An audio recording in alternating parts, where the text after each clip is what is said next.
પણ આપણું આ ડીજે દારૂ બધું બંધ થાય. આ ડીજે પણ બંધ કરો.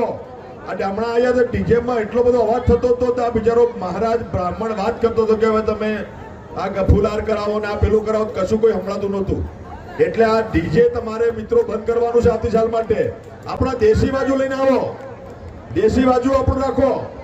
આ ડીજેમાં કોઈ અવાજ આવે નહીં ને ડીજેમાં આપણા કેવું થાય છે, ડીજેના અવાજથી આપણા હૃદયના પાટિયા બેસી જાય છે. ઘણીવાર ડીજેનો એટલો બધો અવાજ થાય છે. હમણાં એક બે ઘટનાઓ એવી બની કે રાજા બિચારા પેલા વરઘોડા પર નીકળ્યા હતા અને ડીજે ચારે બાજુ ઠોક્યું બધાએ અને એના મિત્રો બધા કે ભાઈ આ તારે બેઠવું પડે, હમણાં ઉતરાય ને અને એને પેલો બ્રેન હેમરેજ થઈ ગયું, એટેક આવી ગયો. એટલે એનો જે તરંગો છે અવાજના, એનો અવાજના તરંગો આપણા હૃદય સુધી પહોંચે છે. એટલે ડીજે નુકસાનકારક છે.